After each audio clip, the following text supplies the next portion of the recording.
welcome to Let's Go Live with Gigi Meyer, and I have with me urban fantasy author Gabrielle Chmilar. Gabby, this is our second time. Welcome back. Hi, thanks for having me again. Okay, How are you? Oh, I'm so happy to have you back again. I have a million questions. They're all different, of course. So we'll do our little chit chat. And I know that in leading up to this, there was a lot of people that are looking forward to our live. That's so cute. Everyone's like so nice. A lot of Gabby fans. Okay, so I have to start off by asking you, okay, we've had your book out, Yeah. Solum. Yeah. Right? Okay, so now you're on to the second book. Yeah. And you had said each book is going to be the numeral, but in a different language. Yeah. So what is book 2? In what language? It's still, I think they're all going to be Latin just to kind of have an overall theme. Okay. Book 2 is called Paria. Okay, spell that. Paria? Yeah, Paria. Paria. Oh, well, that was easier than it sounded. Yeah. Okay, so that means what? 2 or second in Latin? Like pair. A pair. pair. Okay. So on your first book, you already have that out and published. Mm-hmm. So how does that affect writing the second book? It's kind of, I think it's a little bit easier because I don't have to give so much backstory anymore. You already know who these people are. So that's kind of cool. Now it's kind of thrusting them to do other things, kind of push them and make them grow, make them stronger, you know, kind of drag them through hell a little bit. First, stop. Hi. So yeah, I think it's a lot easier, but also harder because I think now that there's second ones happening, there might be expectations of what these characters are supposed to do and say and how they react to things. So I don't know. I'm enjoying it so far. Yes, ma'am. Okay, that was going to be one of my main questions because expectations. You know, when readers love your first book and they're in the character's world with you and it's like validation that you got it right. Yeah. But then I feel like that second book can be a little daunting because not only do you have what you would want to write, but now you feel like the weight of their expectations. Do you feel that's the case? I don't, because I'm kind of like, you like it or you don't. It's an art. I mean, technically that's what it is, right? Yeah. And art is very subjective or objective or whatever. So your opinion of it will differ, and it'll just differ from what you read that day or how your mood is that day or whatever. And I tried not to think about that too much because that's too much. That's just too much for one person. Oh my gosh, I'm going to take your own advice because I am writing my third book and it has gotten in my head a lot because certain readers want so much of this character or that character. So I think I'm asking both for everyone listening and for myself. Yeah. Yeah. I mean, like, I know what I want to do with them. And I know exactly what I want. It's just they have to get me there. They have to get me from A to B.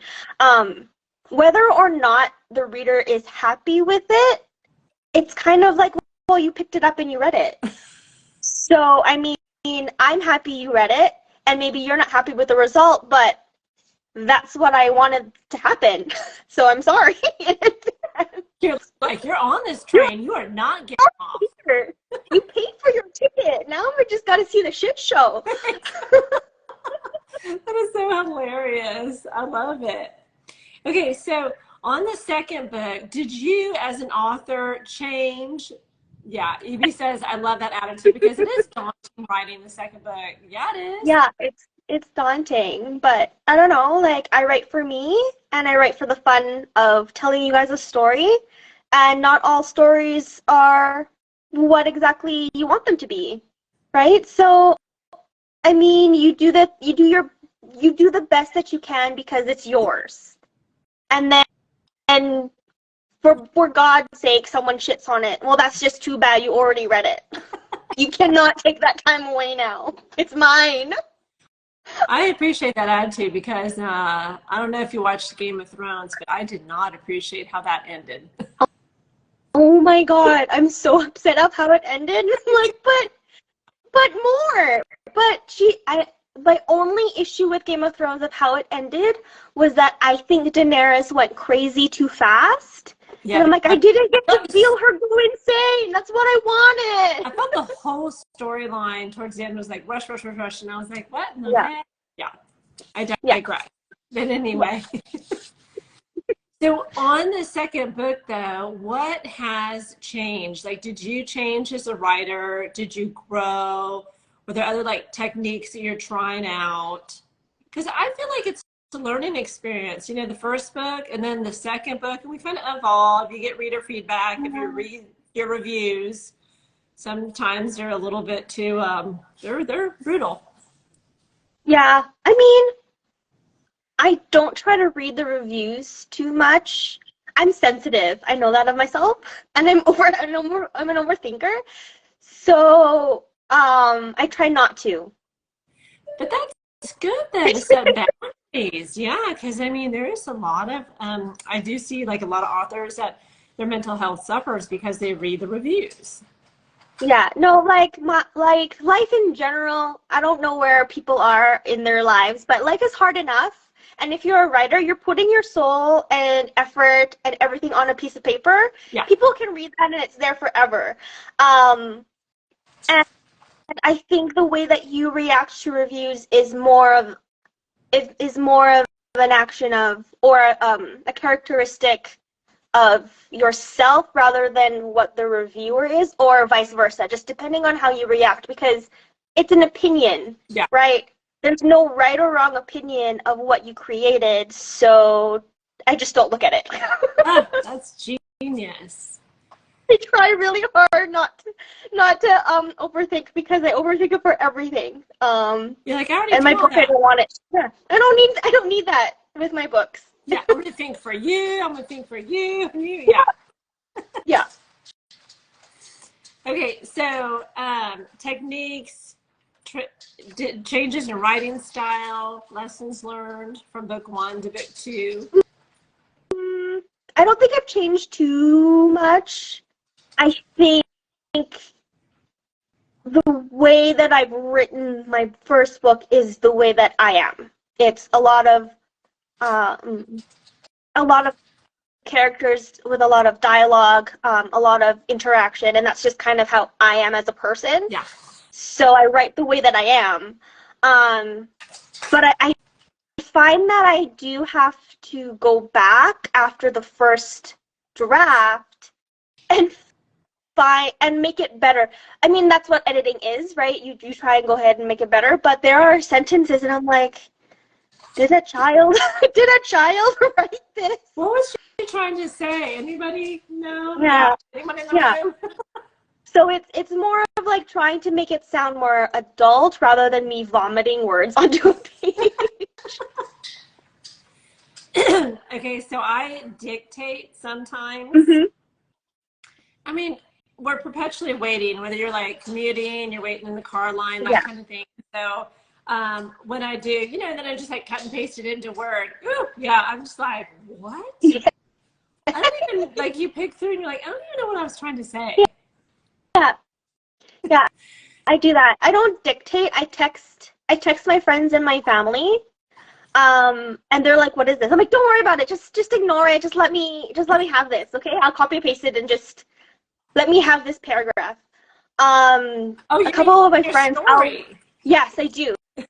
I'll text them because I will forget. If I leave it on like a notes or if I leave it on a voice note, I will forget. So it has to be in a text message form. Yeah. I wish and then I'll just say, I wish we could text ourselves. Yeah, that's pretty much what I do. It's just, I say, ignore this, and then I'll give them a paragraph, and then I'll just be, that's okay, thank you. That's so cute.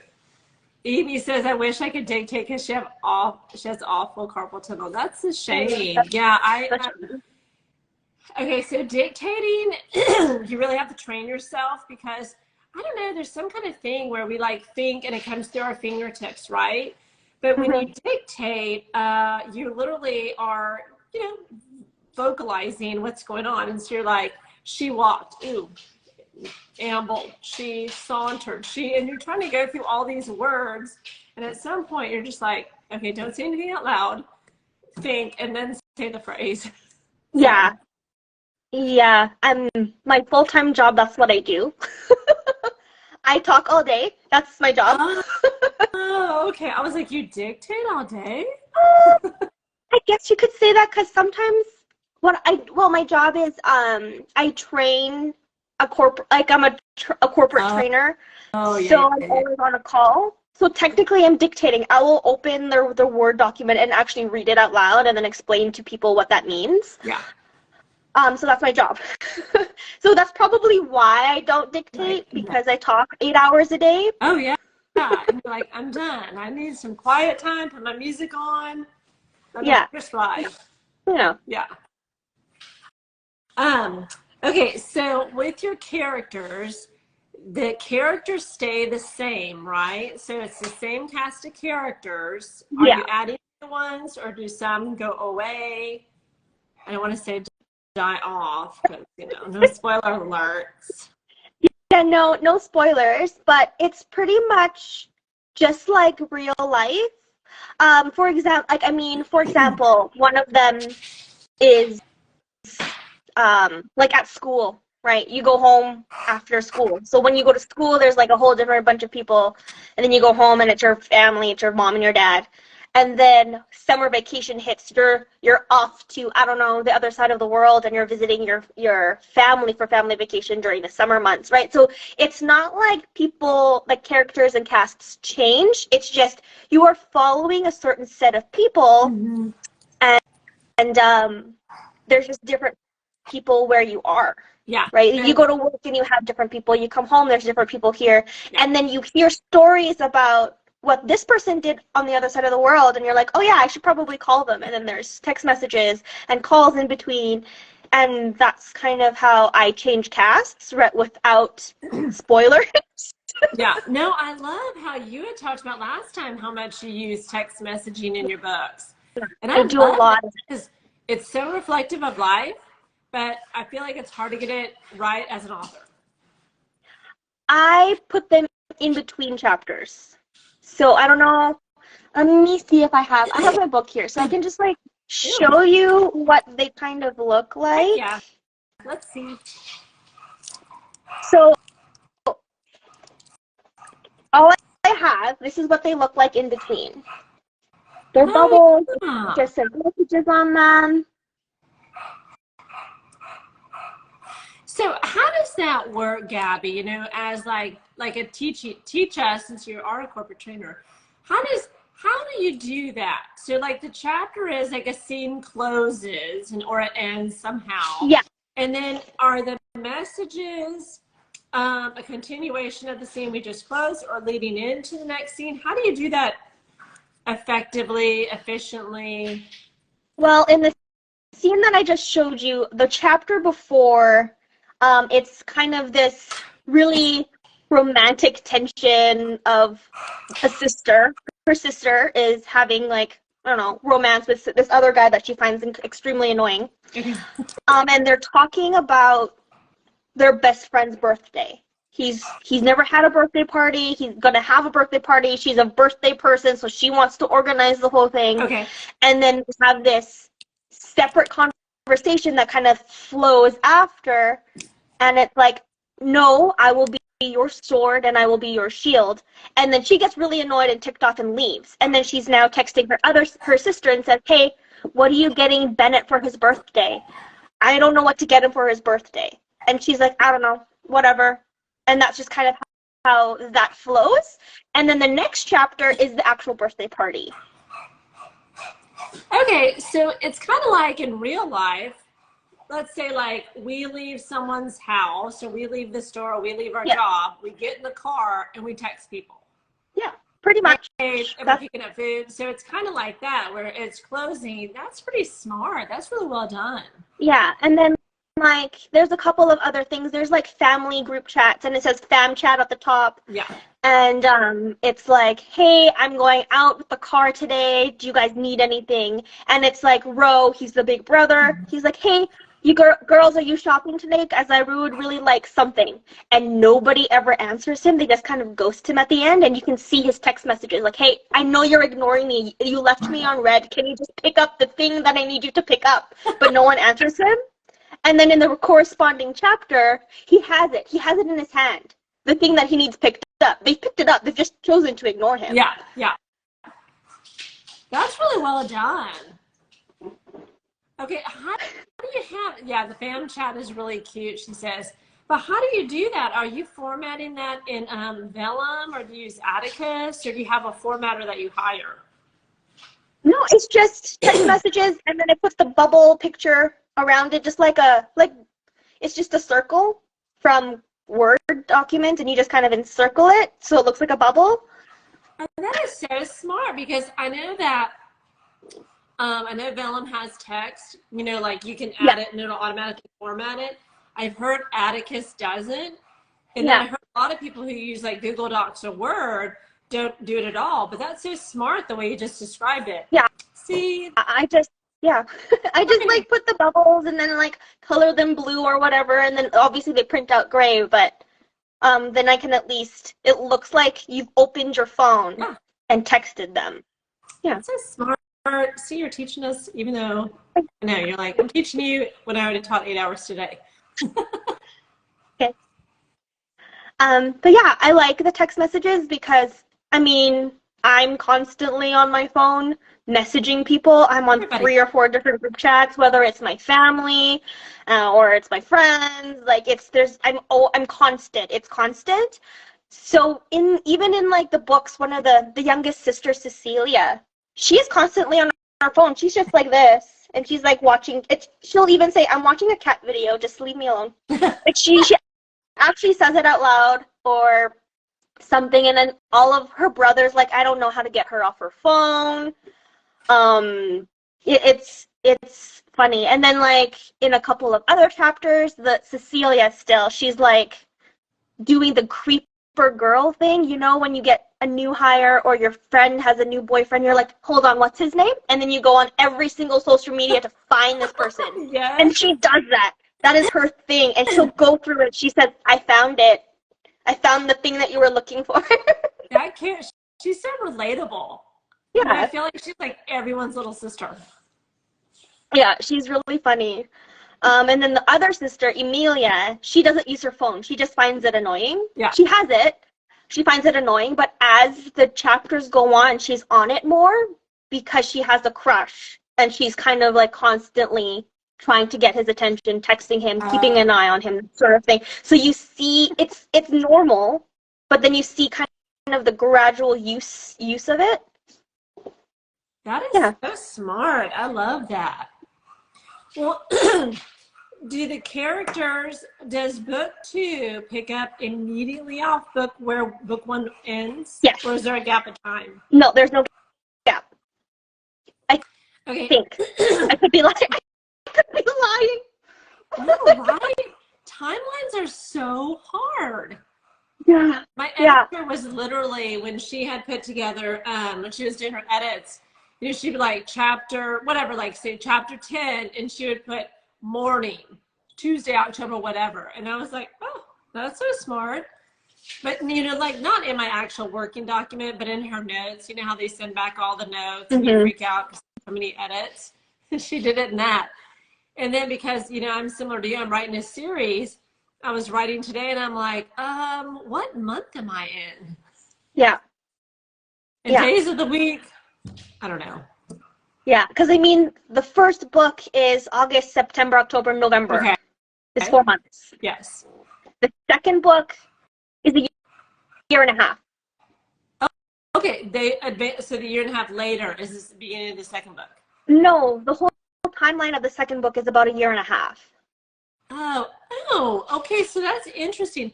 How do you handle time jumps then? Those are tricky. I mean, it's kind of, I don't know how to explain this without being weird about it. Okay, well, let me ask you this. You know how people would do like 3 months later or 5 months later? Yeah, or no. No, you don't. Oh, I don't have that. I don't have the 3 months after. Ooh. It's marked by birth, like it's marked by birthdays, time of work, and season. Okay. So by the end of Solum, it's November, and I live in Canada. Yeah. It's buck-ass cold. So it's freezing. In September? And then you can, in October, yeah. Maybe Halloween, like October 31st, we'll have snow. I'll have snow. Oh yeah. God. How long I'll have snow. How long is your winter then? Maybe till May. Girl. November to May, maybe. Oh my gosh, that's a long time. So if we're lucky, we're done in April. If we're not lucky, we're done in May. And then it's June. And then I have June, July, August, and then fall is September. Oh my gosh. I need to go up on vacation and then I'll visit you. Yes.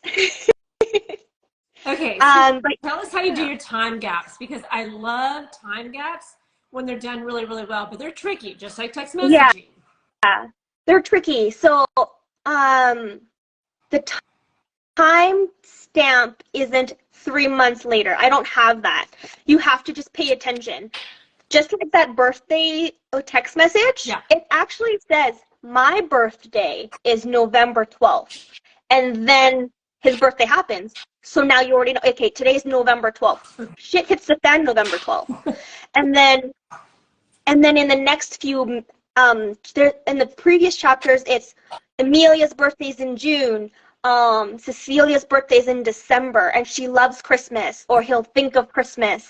And it kind of goes through the timeline that way rather than me stamping it.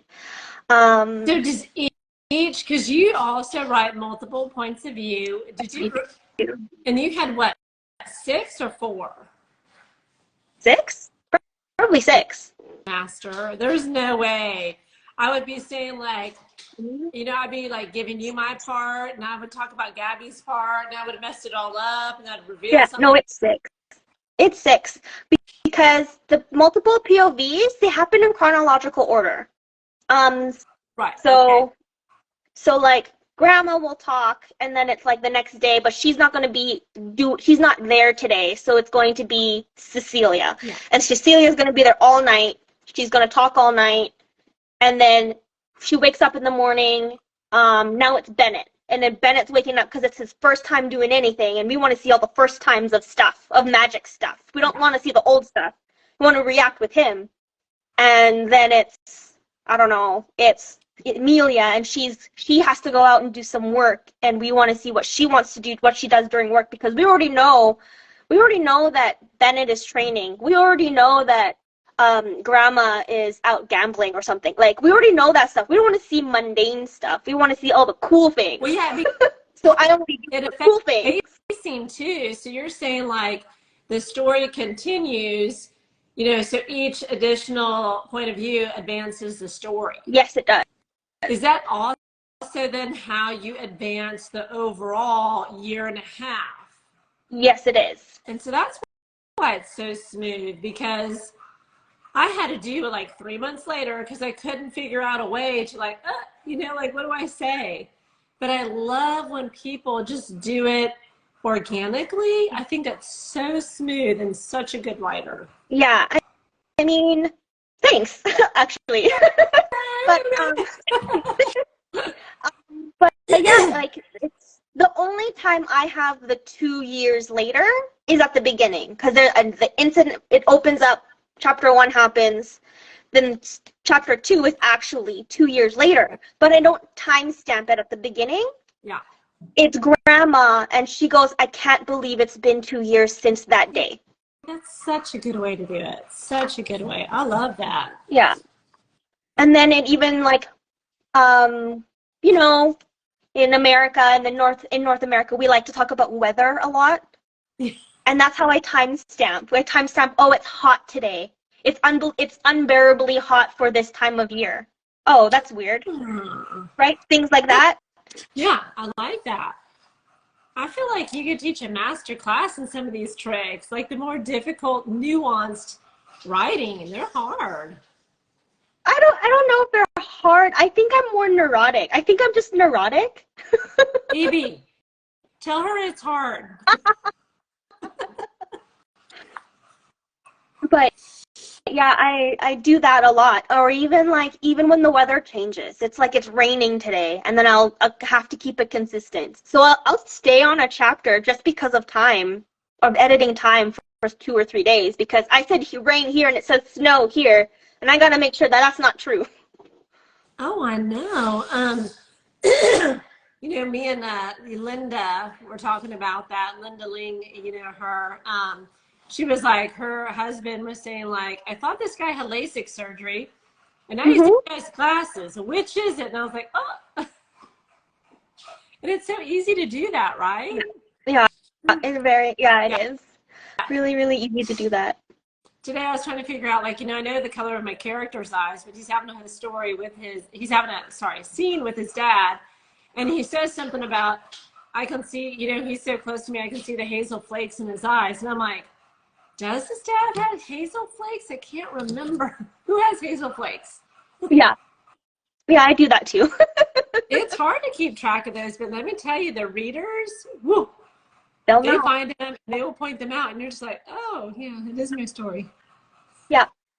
Yeah. So I remember going through a pass, and I searched the word blue.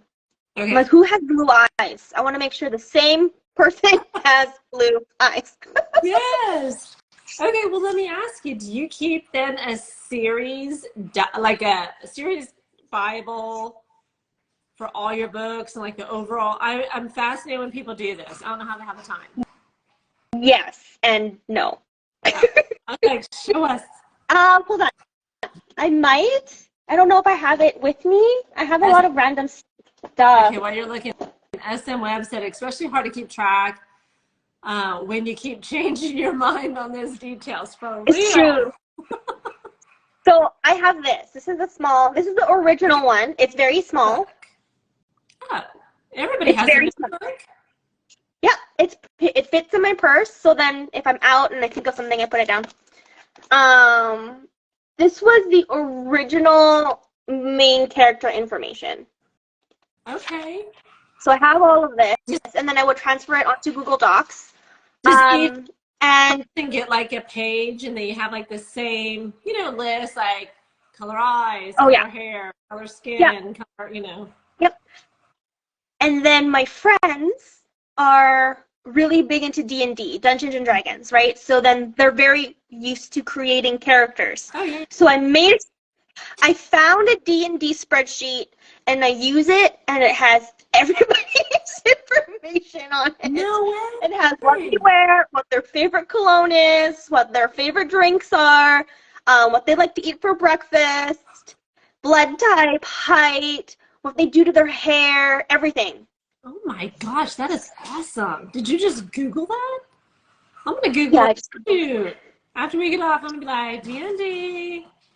Yeah, I just Googled it, and it has, like, because it's a fantasy book, it has a series of spells in the back, or like one of the tabs have a series of spells. I don't use the D&D spells because that's copyright, but I do make lists. I'm like, okay, Cecilia can do this. Do not forget. And then, like, her brother can do this. Don't forget. And then even, like, their weapon of choice, this is what they have, and this is why they have it. Well, that's what I was going to ask you, because you have your own magic system that we talked about last time. So not only do you have 6 POVs, everybody has their own magic. Girl, you're like, let me do this hard. This very first book, I'll make it super hard. So now you're probably like, of course the second book is easier because you're not doing world building. Everybody's been described. Everybody has their magic. So you're like, okay, let's go. Straight writing. Yeah. So it's a lot easier for me to do that. It's just now I have, like, there's some new people, and they're kind of, I still have to kind of work on them. They're around. They're pretty cool. Okay. Things happen. I have a question then. I love new people in series. But you had said this is going to be a trilogy, right? Yeah. How do you draw the line? Because, you know, you have this cast of characters and they'll go all the way through the end. But how do you keep it only 3 books? Because some readers love certain characters. They want them to have their own. Are you thinking about doing like spin-off series? Maybe eventually. Let's just get this stuff first. Let me like finish this. Because if I could show you my timeline, I would. Sounds really more D. I do. I have a lot of D&D character sheets. But the people in the book, it's kind of like Game of Thrones, where people kind of just disappear and have their own life, Okay. and then they come back, and they're like, "Oh, what did you do for the past 6-7 years?" And you're like, "Oh, I've been slaying dragons," and you're like, "Oh, nice." I mean, isn't that true? I mean, that's like life, though, right? Like people come and go, they ebb in and out. And I know, you know, we talked last time, like Sarah Moss, you know, she has people that come back and then they won't be in this book, and then like 2 books later they're back. Yeah, so I think, and you know, and I know you don't write high fantasy like her, you're urban, but I think it's really common fantasy for people to drift in and drift out, and it's acceptable. Yeah, and I mean, it's just life, right? People come in and come out, right? I mean, I haven't seen, I have this one friend I never see. I see him every 2 years. He's here for a chapter and then he goes away again. It's normal. Okay, so when do you think you'll have this book finished writing, drafting? August is my goal. That's not too far. No, I already hit 65K last week. Nice. So that's like a little bit more than half. So I'm almost there. Okay, so 130,000 words. Yeah. Is what you aim for. That's a lot. Is that typical of the urban fantasy genre, or where? I don't know the word count. I don't know. I based my first book on the first Harry Potter. So the length of my book is around the same length as Harry Potter 1. But Harry Potter wasn't that descriptive, I don't think. You know, when I read the books. Yeah, it is fire. I don't Thanks. But, yeah, no, I don't. Was it really 130,000 words, that first book? Yeah. I don't think, you know, it's such an easy read, I guess. I would like to think my book is also an easy read. Mm-hmm. I've been told that you could finish it in a weekend. Yeah. I mean, if you stuck to it. Some of these readers, woo, they are voracious. They're like, hey, I read it one day. They're so fast. I read it one day. I'm like, okay. I'm like, can you reread my edits and can you help me? Yeah. They're fast. I'm not that fast. Oh my gosh, I'm not either. Not if I want to understand it and comprehend it. And you know, with fantasy, y'all put a lot of Easter eggs in it. And so, like, yeah, if you want me to pay attention to the Easter eggs or who are all the different ties, I need more time. Yeah. Okay, so it'll be goal, finished by August. Yeah. And then what happens from there? I'm hoping editing is done early February. And then hopefully midsummer of next year, we have book 2. Yeah. Well, do you use betas? I didn't know betas were a thing until after. So everything that you read in Solum is all me. Yeah. There's no beta. There was no ARC readers. There were no alpha readers. It's just me. Yeah. So what about this book, though? Do you have any? And I always, you know, I should change it. I always call betas alphas, but I guess, you know, alphas are the ones that are like in it, digging through the story and all that. But do you think you'll have those, an alpha or a beta for book 2? I think maybe. I don't want to do too many. It's probably if I do it, it'll probably be really limited because I don't like getting muddled. Well, the feedback. So with my 2 books, Talman and Takahashi, I had 4 betas. And I had one, love her. hype girl. She's like, don't fix anything. It's great. I love it. And I'm like, okay, well, you're out. Yeah. You can go on my street Right. team. And then I had two that were brutal. And then one kind of in the middle. And so you have to manage all that feedback, right? And so one says, yeah, I love the dog scene. The other one says too much dog. The other one's like, maybe it could be a cat. And so it's, as a writer, you're trying to remember, like, what is the story you want to tell? And then when you get all the feedback in, like I said, even though I had three, some of it conflict. Some of it conflict with each other, and then it conflicts with what I thought. Yeah. Yeah. I don't do well with other people's opinions, as you already know. So it might not, it might not even be 4 betas. It might just be 1 or 2. Yeah. Because it's not about, if I gave it out as a beta, it's not about story at that point. It's about consistency. It wouldn't be about like where the story's going, because I don't care what you think about where the story's going. It's mine. Yeah, that makes sense. I know what you're saying. Like, I had way overwritten my story, and so I had to cut back words. So I reached out to, my betas. I was like, cut this. And then we ended up, I ended up doing 2 books to continue the story. But on my 3rd book that I'm working on now, I have 2 alphas. One's brand new. One is from my beta team from before. And I knew I was 30,000 words in. I was like, too wordy. Help me cut this. And so they're great. They were brutal, and it really helped me cut out the fluff. Like, you don't need this. This is coming up later. And so they kind of cut through and like, do you need this scene? Is it pivotal to the story? How much is going to come up later? And I thought, oh my gosh, sometimes we forget, or I forget to ask myself that question, right? Yeah. So I cut back. I think I dropped out about maybe 10,000 words, and I'll just move them to deleted scenes and hang them on my website, so people can see, like, hey, this is what it could have been, or something like that. But then now, I've already written back that 30,000. So I'm more than made up the 30,000. I mean, the 10 that I lost, because I'm right back. And it is a much cleaner, tighter storyline, and the pacing's a little faster. And so I feel like that helps me as a writer to kind of cut through the excess or the redundancy, or you already said it, but you kind of are saying it again in a different way. And I'm like, oh, okay. Yeah.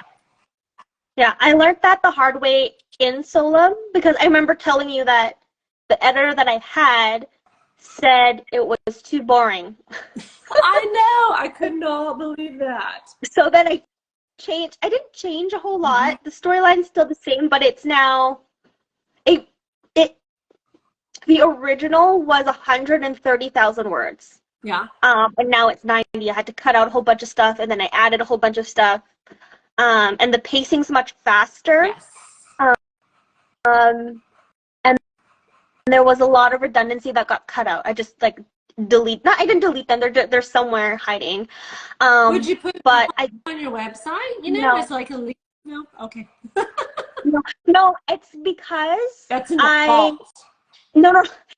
It's not because it's a secret. It's because in the 2nd book, like in Paria, there's a scene that I kept, and I copied and pasted it from the original. So then it's just being recycled.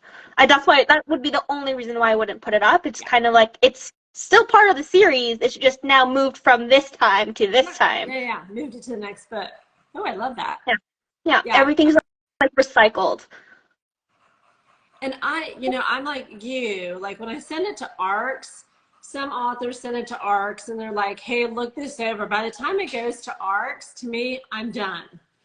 Like, that ARC is the final. It truly is like an advanced reader copy. You get it firsthand, please put up your review, or please put it out on social media. Yeah. But I know that there's some authors that do ARCs, and they're like, I was like, proofreaders. Yeah, no, if I'm going to do anything, it would be like a beta, alpha, or whatever, would be like the proofreaders, the consistency. By the arc comes by, I'm done. I am finished. Yeah, so that's what SM Webb said. She's done too. I know Yeah. because honestly, by the time it goes to arc, I'm like, I'm sick of this story. I don't want to read it for the 10,000th time. I don't even care if there's a typo anymore, which that's when you know that you've gone through your story about 50,000 bazillion times. And I feel like my eyeballs get blind to the mistakes anymore. I can't even see them anymore. Yeah. Yeah. If you read Solum, like the first chapter is full of mistakes, and I'm like, that's okay. You're gonna take me as I am. That's it. Well, I always, I feel like you can edit and edit and edit. I mean, I feel like you could, there's like, it's, at some point, you just have to be like, enough. Like, Yeah. enough. You know, I've used developmental editors, love them. I've had, you know, obviously I have like a copy, like line edit, but even they miss stuff. And so you'll have other authors, other readers like, I have misspellings. I'm like, oh. Yeah. And I'm like, oh well, you bought it. I need to be like you because I like sweat all that stuff. Like, I think I went to say the word awry, you know, like AWRY, and it was spelled like array. And of course, because I dictate, you know, that was one that like my eyeballs kept reading awry, Yeah. awry. And I'm like, damn it. And even my editor, she read awry, like array. And I'm just like, what is our deal? What's happening here? Yeah. Yeah. Yeah. It happens. It happens. Okay, I was reading, Hillary Clinton put out a book, and it's sitting on my stand over there. I can't think of the name of it. But Hillary Clinton had a typo in her book, and I was like, if Hillary Clinton, all those resources and all those eyes, if she can have a typo, this girl can have a typo. Yeah. Yeah. And it's just, whatever, you're going to take me as I am. Thank you. Yeah. Wait for it. Edition 2, if that ever happens. We'll fix those. So how long, in general, do you allow yourself, or how long does it take to write each book? Like, how long is book 2 taking?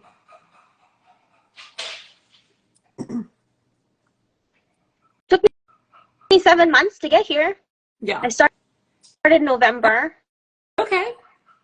So almost a year, I guess, would be my max. Do you find that helps because it gives you time to like marinate, to come up with like different plot points, to really kind of, I feel like the longer I let a manuscript, or the longer I take, the longer I let it rest, the better it gets.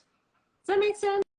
Because you almost come back to it fresh, or you can reread over your past scene and you're like, I can make that stronger. Yeah. I mean, right now, I'm trying to just kind of finish the damn thing. Finish your first draft, right? Yeah, the first draft. And there are days where I don't write anything, which is unfortunate for me because I get really sad about it. And then when I do write, it's like 2,000, 3,000, 4,000 words in one night, and I'm good. Wow. I don't know. It just kind of happens. So, I mean, I'm not like losing time, I guess, just because of how intense it gets. Yeah. But yeah, each chapter is about 1,500 words, so I can do 2 to 3 chapters a night if I really wanted to. It's just more of I get tired. Oh my brain gets tired. Yeah, because you know you have your family, you have a full-time job, so I can understand. And you know, it's exhausting. Like there is a mental strain when you're writing and thinking. I mean, people think like, oh my gosh, it's so easy. You're just sitting there typing. Like, how hard is that? And I'm like, girl, yeah. It's hard. It's hard. And then when you hit that block, you're like, why is this bothering me? So when do you think then you'll start on 3? Or do you already have 3 plotted? Do you already have your ideas ready to go for 3? I've had these ready since 1 started. Wow. So it's kind of like finally putting it on paper because I know, because like 1 happens and it's much shorter than I wanted it to be because I didn't want to overwhelm anybody. So it's a lot shorter and it didn't end where I wanted it to end. So then I'm like, okay, I guess it's longer than it's going to be. Yeah. And even this one, the second one, it won't end where I want it to end. It's not, I'm not happy with it, but it's going to happen. Why is that? That's a fascinating statement because, you know, for those listening, you are the writer. So you think like, okay, you're in control, but what is that? Is it the characters, your editor? Is it the genre expectations? No, it's me. It's all me. It's me because trying to get from point A, we're going to get from point A to point B. There are things I didn't plan to happen, and they happened, and it's an extended point B. And I'm like, hey, I guess we're not ending it there. We're going to put it point A, point 2. That's where we're going to end, and then point B will be in the next book. That's really what's going to happen. Okay, we talked about this in the last interview that we had. Is it because your characters have run across the pages without you? Yes. I love that. But don't you find that is just the genius that comes with writing? It's the magic you can't explain to non-writers. They're just like, what do you mean the character? Like, it's your head. It's like they don't understand it. Yeah.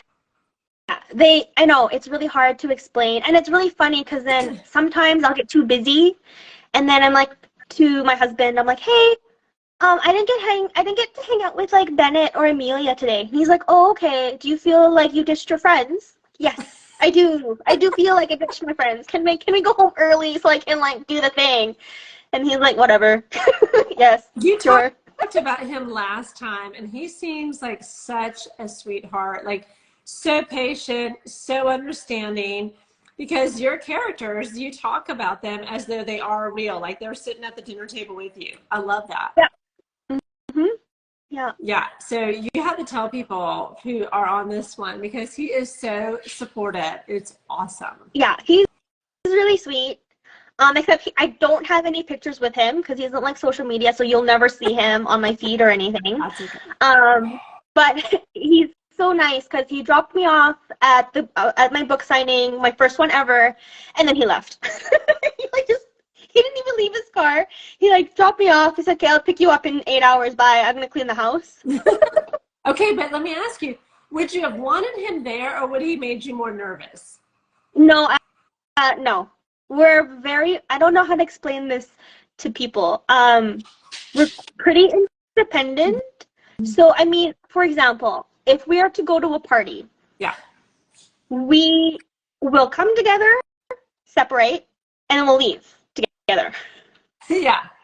We don't have to babysit at an event ever. It's just kind of like okay, bye, I'm leaving you over here. I'll see you in a couple hours. I'll check up on you or whatever. But like, no, we don't do that. And that's pretty much what he does with me. He goes, you want to write a book? I'm like, yeah. Here it is. And he goes, great. Just don't make us go broke. I'm like, great. Sounds good. But, you know, I think that's great because I'm not obviously a relationship expert, but sometimes relationships get twisted into this unhealthy thing where you forget you're like two individuals, with your own likes, interests, hobbies, and things you want to cultivate. And so like all this togetherness all the time can be suffocating. So to me, like I thought last time you guys had such a little sweet relationship and how supportive he was of you. And then to hear this is just another example of it. Yeah, he's really funny. Don't let him, like, if he sees this, his head gets really big when I say he's funny because he's funny. But like, yeah, he's really supportive and he's really happy. And he drove down to a different city a few weeks ago for a family event that I couldn't go to because it was in the middle of the week. Yeah. So he went and I'm like, hey, can you stop by the Indigo there at this address? Because they said they would put my book on the shelf. And he's like, yeah, for sure. And then I just need a picture for Instagram. So he drove there with his dad and surprised his dad. He's like, actually, this is the only reason why we're at this mall. So they brought him to the Indigo and my father-in-law was floored. He was so excited to see my name on the bookshelf. So now he's going around like town into different Indigos and kind of fixing it so my name comes up. I love it. That is so really cute. So he's over there like facing the books. Yeah, he is facing the book. He'll go into a bookstore and just like, hey, is this here? And then he'll kind of fix it. And you don't even ask him. He just does it on his own. Yeah, he's retired now, and so if he's at a mall with an Indigo, he'll go in and check. That is so sweet. That's so sweet. What Yeah. a doll. Okay. Tell him he is funny, okay? We love him already. Yeah. We don't know who he is. Yeah, he's funny.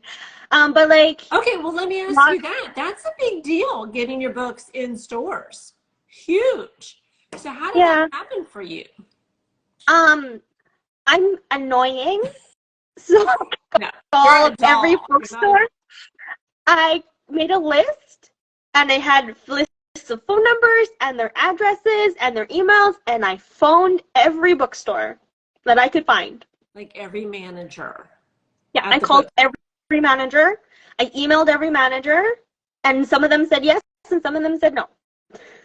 Wow. Okay. Did you pitch them? Did you have like a standard email that you sent out, or did you call them first? I mean, that's really good stuff. Indie bookstores, for anyone who wants their book in an indie bookstore, will have an email on their webpage. You can just email their regular webpage. Indigos, Chapters, Barnes and Nobles, you have to call for the consignment manager, or I think that's what they call him, the consignment manager.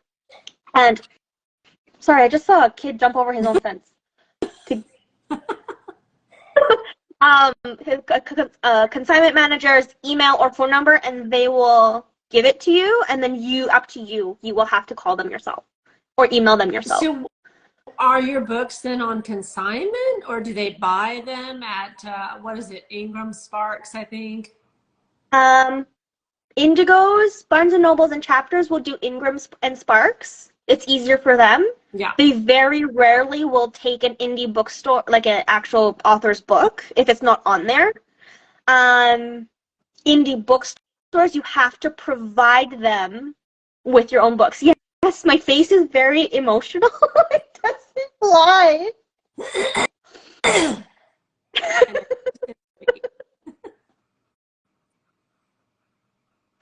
100%. They're like playing with a football and it went over the fence. And then he just, I just saw this tiny body just kind of come up and go, poof, and then he like climbed back over into his yard.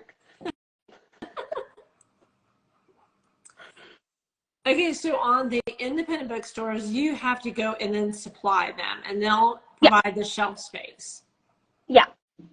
So then do you have a timeline do they sit, or they're on there forever?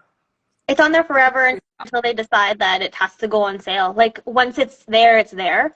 I don't know if that's the same for every bookstore, but for the ones that I'm in, they're just kind of like, if it's here, it's here, and then if we need more, we'll call you. So then how do you get paid then? Is that also through Ingram Sparks back, or?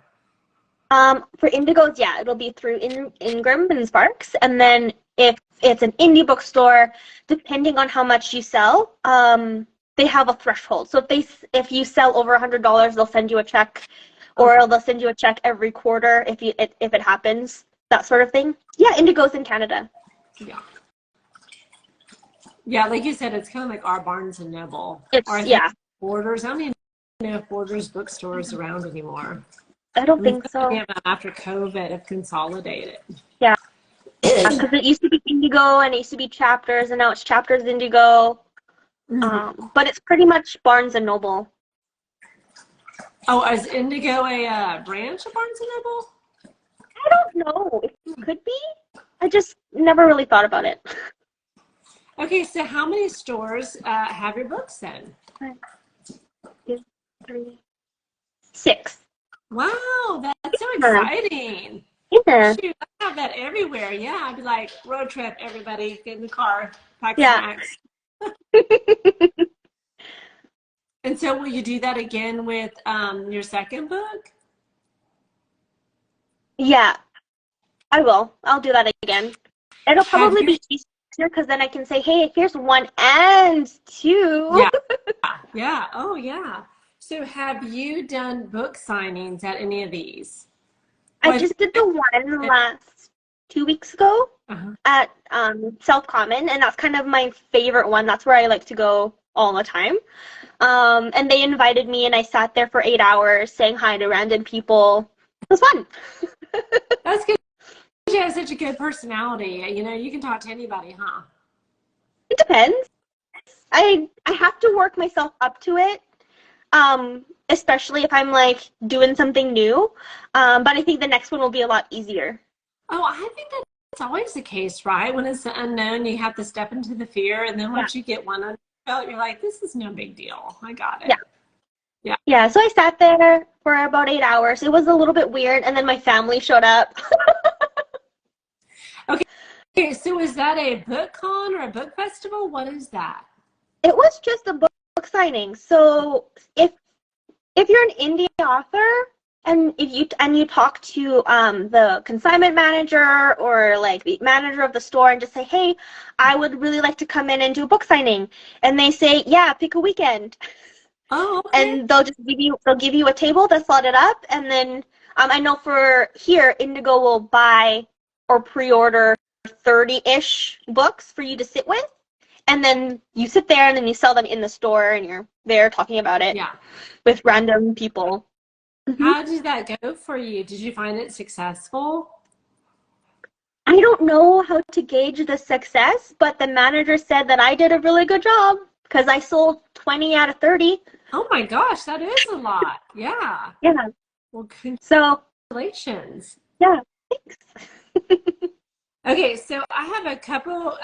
Do you have more time? Because I know we're coming up on. Yeah, I've got time. Yeah, more? Yeah. Because I got a lot Yeah, of. I do.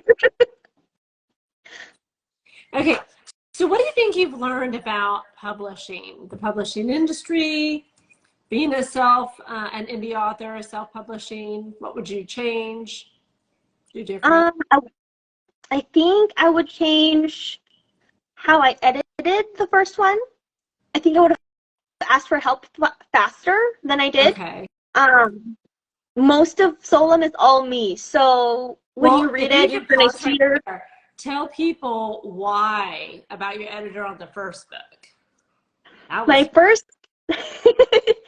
The editor for my first book told me it was boring, and she told me that I had to change it because it wasn't as fantastical as a fantasy book should be.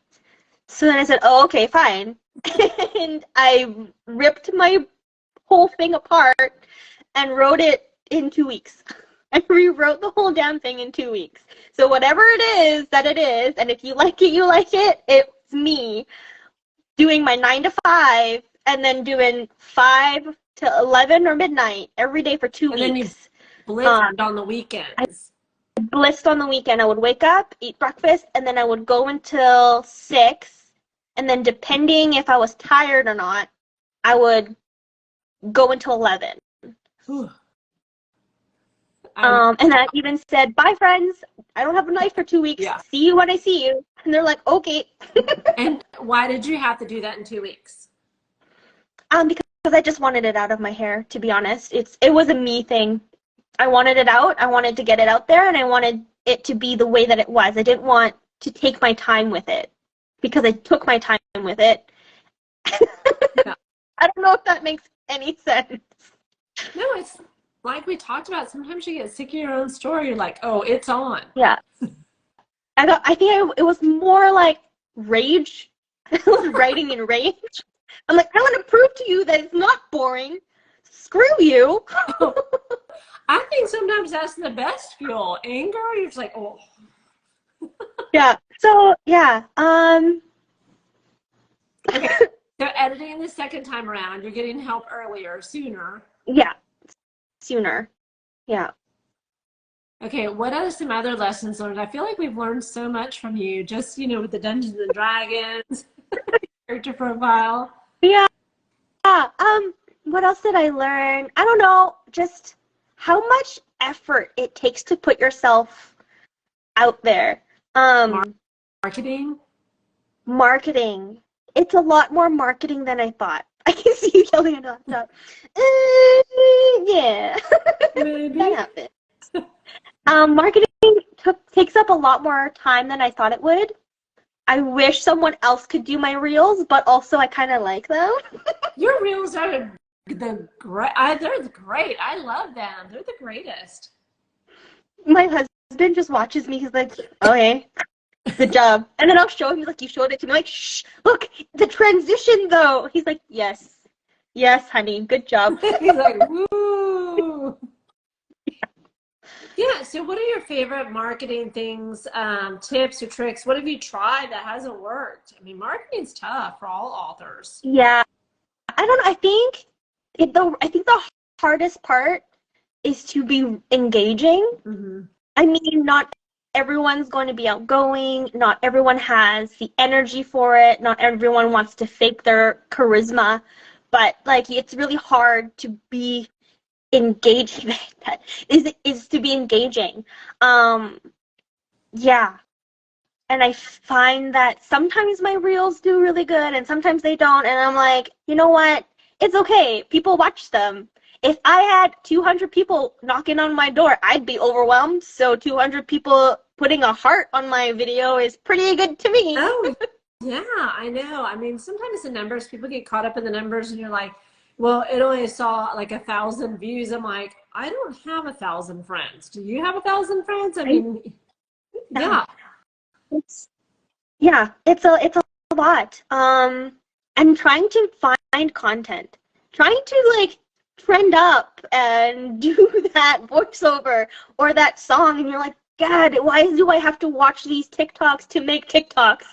Oh, I know. But do you think that that works? Do you think people are moving away from that, with like the lip syncing and the trending sounds? I'd heard something about people like talking head videos, where you like talk to the camera and you give tips and the top 5 do not, or DNF books. I don't know though. This is like a lot of prequel stuff, but I used to do YouTube. Oh, huh? Yeah, I used to have a cooking show on YouTube. No way! Yeah. Is it still up? Can you see it? Okay. Yeah. What is the handle? It's called Getting Gourmet with Gabby. I had to stop doing it because it took too much time of my life because it was a lot. I'm sure. But I mean, like, from what I learned from doing YouTube is it doesn't matter. It doesn't matter what the algorithm says. It doesn't matter what kind of, like, hook you have or clickbait or what kind of formula you want to use. It just is, it has to be authentic to you, and you have to put your swing on it, and that's the only way you're gonna get anyone to follow you or like you is if you are doing the things that resonate with you, because people, you can copycat anything, and people know it. People know that you've taken this video and then you've just voiced it over. They know. Most people aren't as dumb as we think they are. and it's just do the things that make you feel like it's fun, because it's people can feel that. No, you're so right, because what works for one author doesn't work for another, and you see that all the time on Instagram. Like, probably one of the most common is, there'll be like I guess it's like an Instagram post. You'll see the book in the middle and all the little arrows talking about the tropes, right? Everybody does it. And you'll see that when you just scroll your like feed, and some people have like 400 likes, and then other people have like 4. It makes no sense. It's literally the same piece of content. Everybody does it, but it works for some, it doesn't work for others. It's so strange. Yeah, it's just the way that it is. I don't know. I try not to think too hard about anything that's out of my control because I'll get stressed out. But I like to do content that is about the things that I do, and I try to be a little bit funny. Yeah. Right? I try to find voiceovers and songs that I think are a little bit funny. Oh yeah. But I feel like TikTok has a lot of them. I don't know if Instagram is really caught up that way. I don't like TikTok too much. It's too short-term memory span. I don't know. That's what I guess I just can't. I have TikTok. I have videos on TikTok. I don't know if it's a thing for me. I do a lot of Instagram reels because I get more engagement on Instagram than I do anywhere else. Okay, so Twitter, the old the old statistic with Twitter was the conversations move every 19 minutes. So you are irrelevant after 19 minutes. You're like, okay, that's no time. So I feel that's kind of like TikTok, right? Like you are irrelevant as soon as like, you know, like 5 videos up, they don't even remember anymore. And that's Yeah. what can beat that. Yeah. I saw this one, I don't know if it was a TikTok or a reel or some type of, I don't know, clickbait post. I don't know what it was. But someone said that if you have a lot of likes but no follows, you're not hot enough for the follows. I'm like, oh, that's really painful. Dude, that is rude. So rude. That is. Yeah, Cecilia would be on TikTok. Of course she would. You would be, 100%. Yeah. Watching the cat videos or whatever it is. Have you come across any other authors that you feel do marketing well? I feel like we're all just trying, like everybody is trying whatever that they can think of. Because the truly successful published authors, they barely post. That's one thing I've noticed. Just like you'll go out to like some of your favorite authors and it'll be like a post a week. You're thinking, wow, that would be great. Yeah, I just think that's more of a traditional publishing thing because they take care of some of that, right? It has to be. So I would think that indie authors are a little bit more creative, and I like that about us. Mm-hmm. That we kind of feed off of each other, whether we're doing good or bad, or we like this or like that. There is a group, an engagement group that I'm part of, and if they did something really cool, I'm like, hey, I'm taking that, by the way, just letting you know. Congrats, it's yours. Yeah. So if you find anything of mine to anybody listening or whatever, go ahead, take it. I don't care. You can share. What is that on your reel? Yeah, on my reels, on my posts, like take it. Go ahead. Just copy. It's fine. Instagram has this cool thing.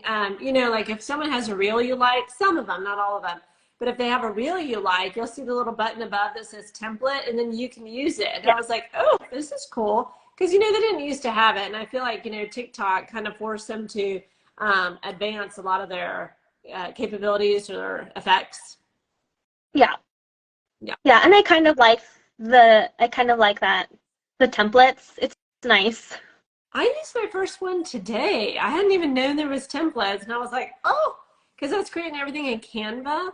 And Canva is great. I was paying for Canva Pro, but I'm like, it's so much faster to use a template. You just drop in all your pictures, and I'm like, but I can't figure out how to change the music.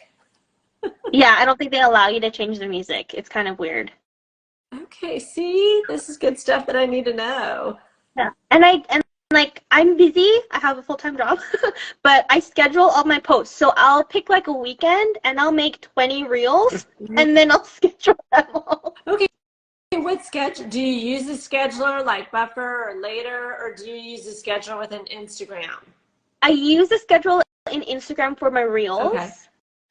I use Meta to do my posts so that it posts on Facebook too. Okay, so I'm not a huge fan of Facebook. I find it super janky. I just like do better. So when they bought out Instagram, and now I was never on Facebook. When they bought out Instagram, I was like, so. But when I go onto Meta, you know, I signed up and did all that Meta, and I'm like, this is jankier than their app. I just feel like, I don't know how you use it. Half the time I have to go to YouTube to find what I'm looking for to get into Meta, and then they're like, oh, it doesn't do that. And I'm like, Yeah, I only use it to schedule posts. I use it for nothing else. Yeah, scheduling is smart. She flies by the seat of the pants. I think we all do. Yeah, most of the time. I pretend to be all together. I'm terrible. I'm not all together. You're like, I'm making it. It just looks yeah. No, I know. Like, I just keep thinking, like, will Meta get better? I don't know. I don't know either. And so I wasn't on Facebook, and so many people are like, oh my gosh, your readers are on Facebook. I'm like, is so weird. Like, I can't get into it, and everybody's like, join my group on Facebook. I'm like, oh. Yeah, I'm over Facebook. I used it in high school. If that dates me, that's too bad. But Have you used any of the group chat or like the group DM features in Instagram? the group DM features? Like the broadcast? Yeah. No. I know. I need to do a deep dive into that, but Because I was like, I don't know what I'd do and what I'd say. I was looking at them, and then I was looking at it, and that was a weird sentence. Anyways, yeah, it's a broadcast, and no one can reply to you. You could just post things. So it kind of reminds me of Goodreads when you can do a blog post like, hey, everybody, you know, you know how they say you're supposed to stay in touch with your readers and be like, I just wrote chapter 13 and it was awesome. Da, da, da, da. It kind of reminds me of Goodreads when you could do your blog. Yeah. I don't think I personally would not like that. I don't think I have enough street cred to just have a broadcast group of people listening to me on some milk carton just saying things. That's how I feel about it. So I'm probably not going to do that. I'm not that person. It would be one. Okay, so I always think like, okay, when I send out something, if I received it, would I be glad to receive it or not? You know, it's not exactly like when they sign up for your newsletter, they signed up. Yeah. And if they don't want to get it, they unsubscribe. Yeah. This is kind of just like forced on them. And so I'm like, I don't know how I feel about that. Yeah. No, like, that's like me just coming over and walking into your house. It's just so strange. No, I love that. No, it's so true. Like, that's so weird. I don't know. No, I'm good. If you want to talk to me on a DM, I'm totally cool with that. Or if you want to reply to a story, like, at least there's a conversation. It's not just me shouting things at you. That's how I feel about it. Yeah. Kind of rude. Yeah.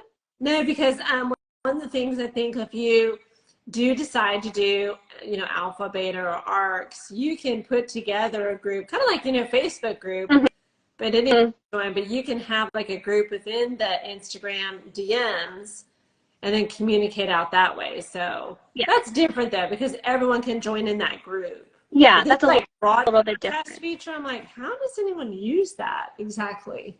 Yeah. Because I'm not sure. Get off it if you don't want it. Oh, you just like there's a button. You have to scroll up and then cancel and then leave. Oh, so you can leave the broadcast. Yeah. Oh, okay. Cool.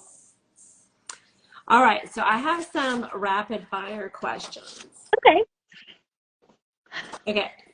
So, do you edit during the writing process or do you write the entire thing and then edit? Both. How is that? I do both. How is that both? Do you edit as you go? I do edit as I go. So I'll write the chapter and then I'll think about it for a whole day at work and then I come back home and then I'll edit it and then I'll continue and do that. And then by the end of all of that, I'll do a whole thing. Oh, okay. I gotcha. Yeah. So both. No, I know what you're saying because sometimes when you write something and then you think about it, you're like, they don't say it like that or you got someone's tone wrong. Yeah. Yeah. Okay. So editing by hand or editing by digital? Digital. It has to be digital. I'm the same way. Now, although my very first book I did print, you know, and I actually sent it to Kinko's because I was like, dude, I can't print this whole thing on my little, that'd be too much. And I caught so many more mistakes when I read it like a book because I had them bind it, you know, and I caught so many mistakes because it was like in a book format. Yeah. I don't want to do that. You know, I want to like go in and fix it. Yeah. Yeah, me too. I'm the same way. Okay, long chapters or short chapters? Short. And you said they were how many words? About 1,500 words. How many chapters are in Solum, roughly? I don't know. Megan, she edits by hand, but it's easier to see mistakes. It is easier. 42. Then how many? 42. 42 chapters. Do you do an epilogue? Or no, because it's gonna, you're like, hold on. I don't know if it's an epilogue. It could take it as one. I don't know. Okay. Do you ever go to writing conferences or writing workshops? No, because I don't have time or extra money to do that. Would you want to go to one? I would want to go to one, yes. I always, okay, there's this one in Arizona, can't remember the name, but they do. It's like a whole weekend that they go out there and they just like write and like lounge by the pool. And I always like, oh, That's fine. I think I would just live the life and order like too many pina coladas and hang out. I don't know if I'd actually write. Sometimes that's where the best stuff happens. I know, but apparently it's like a structure. So like you go in and you write about this particular, like topics are given. So it's not like you bring your manuscript in. They're like giving you stuff and you turn it back in. And it kind of sounds a little bit like school. Yeah. To get your creativity, you know, they're like, if you have writer's block or if you're stuck and all that. And I thought, oh, I don't know if I'd want someone to give me the topic anymore. School is so far behind me. Yeah, my friend, she does a lot of writing groups. Uh-huh. I would love to join a writing group. I just don't have the time for it. What do writing groups entail? Like critiquing or? Yeah, so they'll like, I think it's like the same thing. It's kind of like a workshop where they give you the topic or you share. And I think the one that she's part of, she shares her manuscript and then they'll pick a day and then it's everyone kind of critiquing what she could have done better, what they really liked about it, and then kind of help her go through that. I would have loved to join one. I also just don't have the time for it. That's kind of it. Like, I would love to do all these things. I just can't. That's really cool. You know, like if you then have all the points, I mean, obviously I'd have to tape record it or record it because I could not remember. But I know what you're saying because it's in trade, right? So they're going to read your manuscript, but then you have to read how many other people's books are too, and then bring your comments, like annotate and bring. Yeah. I would love that, but that seems daunting. Yeah, it is daunting. Okay, we kind of hit on this, traditional book signings or virtual author events. I would like to do both. I don't know what to do for a virtual signing event. I don't know, never really thought that through. I went to one, it was during COVID. It was really bizarre. Like the setting, okay, so the independent bookstore put it on, they sold tickets. But because of the capacity and the social distancing, they had it at a church, like downtown. You know, so kind of like, you're like, oh my gosh, this is going to be kind of like a big deal. You know, it's like fancy, this, you know, cathedral downtown. You know, you have valet at a park and everything. You go in and then she's like on a monitor. Oh. And then they have book plates. So like she had signed book plates. And so then after as you're leaving, you get your little book plate. Oh. I know, I was like, kind of anticlimactic. Like, I mean, it was like $35, and I was like, and it did include a book. Okay. So weird. That's my only experience on like a virtual, but I don't know. We have to go to more and see what they're like. Yeah, I don't know if I would like that. I know, she said that's weird. I know. Me and my sister are kind of like, so do you want to grab dinner? You know, we're kind of done. You know, she spoke for 45 minutes, but when it's just like, when it looks like just like a YouTube video, you're kind of just like, okay. Yeah, I think if I were to do a virtual one, I would probably do it like, not like that. Maybe it would be like totally virtual, like everyone's at home. Yeah, kind of thing. Well, like and then right. I would send you the hand signed book. Like that would make more sense to me. Like you came out and spent time with me, and should I not give you like a hand signed one? I don't know. Yeah, it was odd. Okay, Right, morally gray characters or characters with clear-cut morals.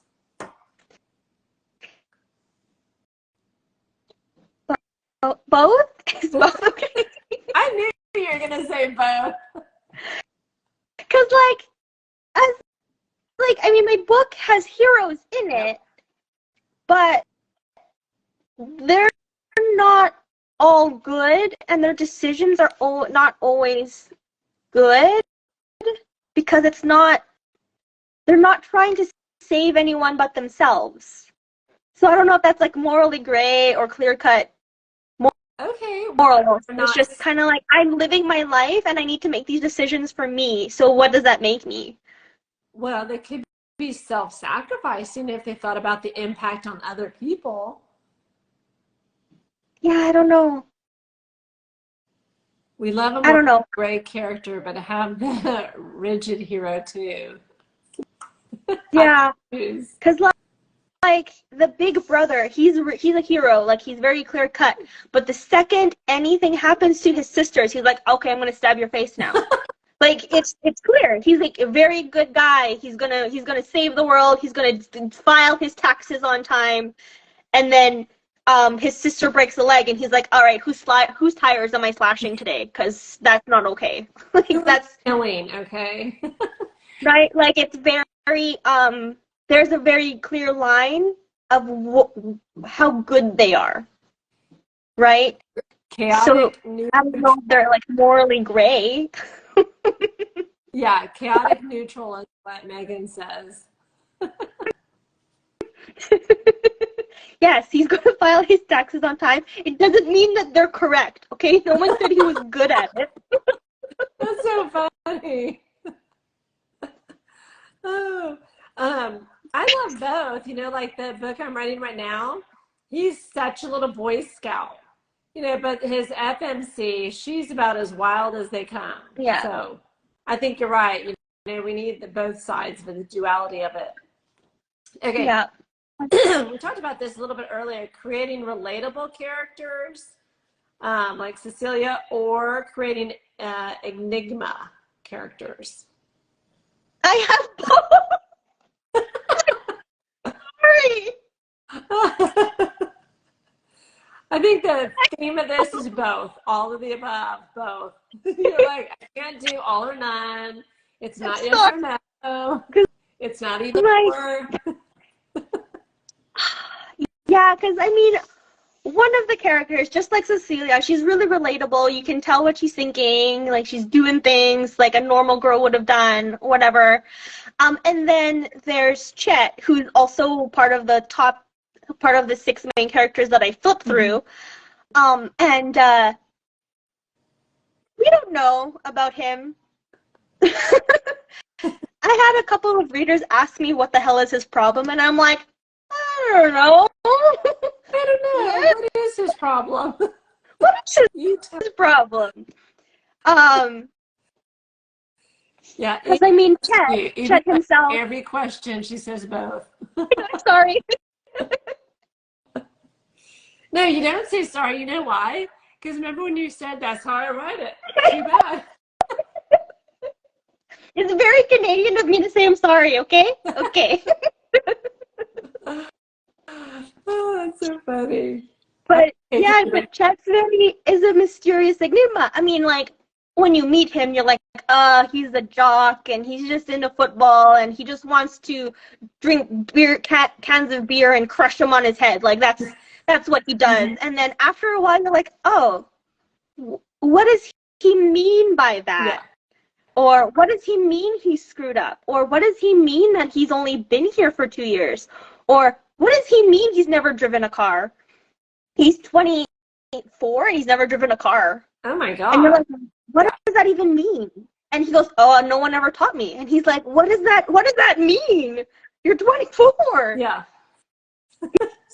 Yeah. So I had a couple of readers go, what do you mean he's never done that? I'm like, well, because he's never done that. Well, what does that mean? I'm like, I don't know what that means to you, technically. I mean, I do, but, you know, spoiler alert, I can't tell you. You're like, hey, just because I wrote it, don't ask me questions about it. Yeah, chill, okay? Daddy, chill.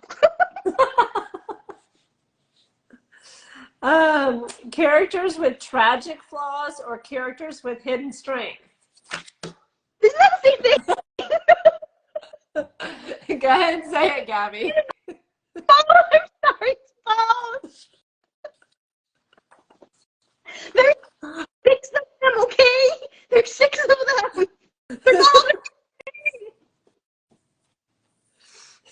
They're all tragic and strong at the same time. They're all tragic, all of them. With hidden strengths. Yeah, sure. Yes. Okay. So, book trailers or author talking videos? There's author talking videos? People talk. Oh my gosh, you said not both. I like trailers, but people talk about their books. I haven't done that before. Okay, who's that romance author? She does it really well. Anna Huang. Oh yeah. She does it a lot. Like she'll go in and talk about her characters and different things, and my gosh, her career is just like whoo, straight up. Yeah, but I'm so scared to do that because what if I spoiler too many things? I'm talkative. Oh, I just talk. I don't know if you know. No, she's a master. She tells you like enough, but not enough. You know what I mean? Yeah. She's so good at it. Yeah. Okay, not both. Book trailers. Okay.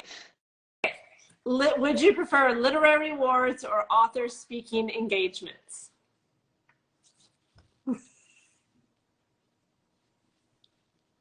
Engagements. I had to really work really hard on that one. Oh my gosh, that face. You're like, do I even want either? My face doesn't lie. It's terrible. I think that question, you were like, I don't want either. What is that? But, that's true. There's some people, they enter all these like award contests because they really want, the sticker, the recognition on their book. And then other people use their books to, launch them into like being a speaker. So. Yeah, I would probably do better speaking. I know my sister was like, don't you want that? I was like, no. Yeah. I want to connect with people like we're doing now. I want to learn from people. I want to, just put out more books. And I said, no, I don't need and she's like, if Oprah came to interview you, you would turn her down? I'm like, I don't know if anyone has ever in the history of time turned her down. Yeah, no, that's not real. That's not a real scenario. No, I was like, okay, that's just dumb. Okay, well, that's all I have. It has been so fun to talk to you, as always. What's that? I think my husband dropped the iron. Is he okay? He's fine. Okay. You're like, go ahead. I'll check on it. It's fine. Proceed. Next question. Gabby, we already talked about how sweet he is. He is. It's fine. It's fine. Don't. Yeah. Yes, he's fine. Don't worry. All righty. Well, it has been wonderful to talk to you, and I do want to talk to you again, probably in the fall when you get a little bit closer, and when that book due is in editing, and you're working on the next one.